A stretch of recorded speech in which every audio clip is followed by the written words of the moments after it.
Hi guys, I just want to do a quick video today of how I make my paper flowers. At the moment I'm using handmade paper.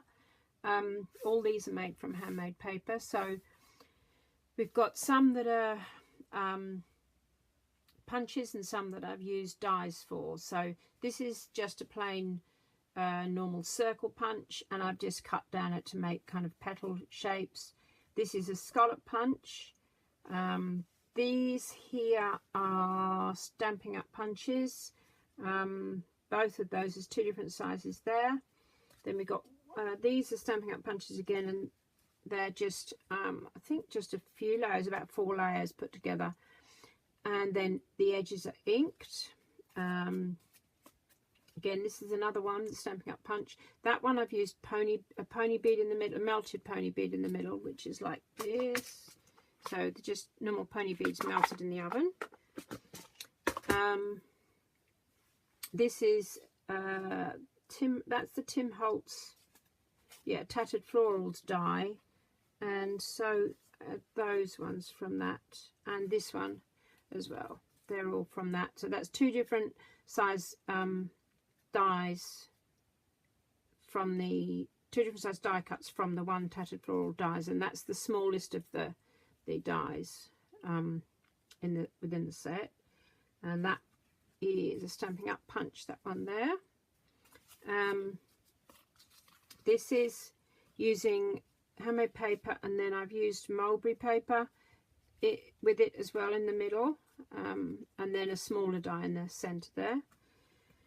And then these are the same. This is a Stampin' Up punch again, which is this one, and I've just put them together the opposite way round to that one, or no, to that one. So okay, I'll just quickly show you how that I make one of them. So I'm going to make similar to this one. So I use an embossing tool. You can use different sizes, so I'm just going to, for speed, use the bigger one.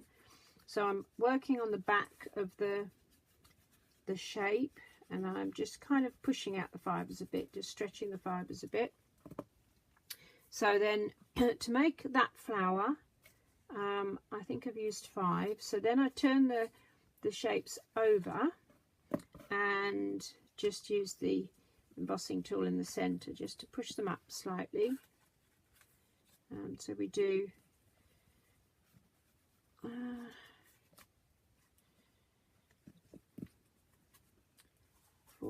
one more, I think. Could use 6 in this one, but maybe we'll try 6. So that's 5, 6. Okay, you need tacky glue with handmade paper, really, to make sure that it sticks. This is but I use quite a few different tacky glues. It's just as long as it's tacky.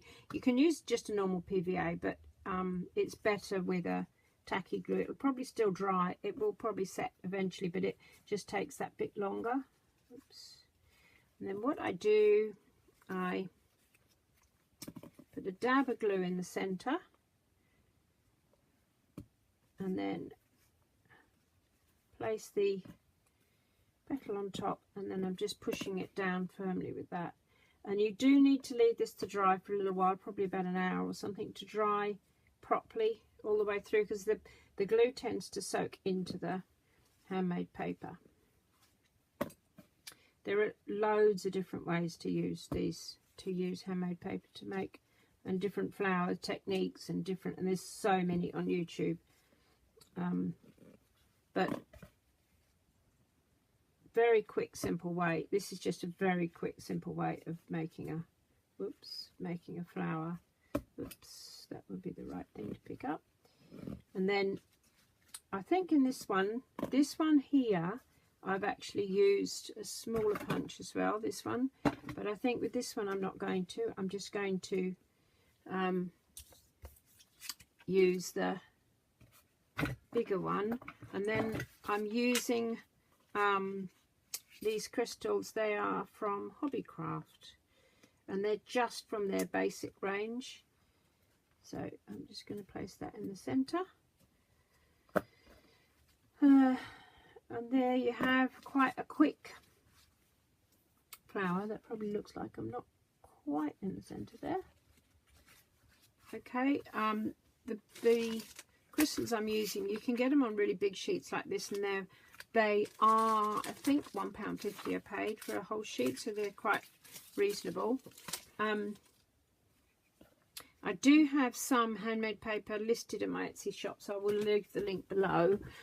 The other thing you can do as well is you can use mulberry paper. If you're, obviously that's not going to be as robust a shape, so it depends what your flower, what you're doing with it.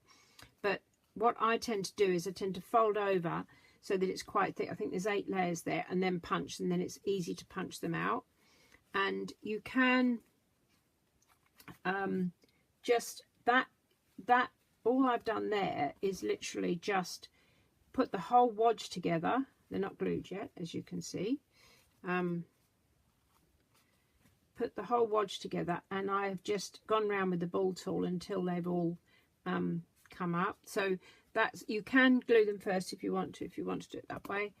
There are loads of different ways, as I say, of doing it. I have got a bit carried away, have a whole tub full of them. You can make them, and then this one here I have just kept adding and adding, and then just literally cut out leaf shapes for that one. You can use this die, this one here, here it is. That's a punch from Stamping Up Again. You can use that, and then I have done that on somewhere. I've just used that underneath, not obviously it won't show on this one, but on the smaller ones, to kind of look like it's leaves. So that's another thing you can do. I hope you've liked this video. If you have, if you could give me a thumbs up and subscribe, I would really appreciate it. Thank you.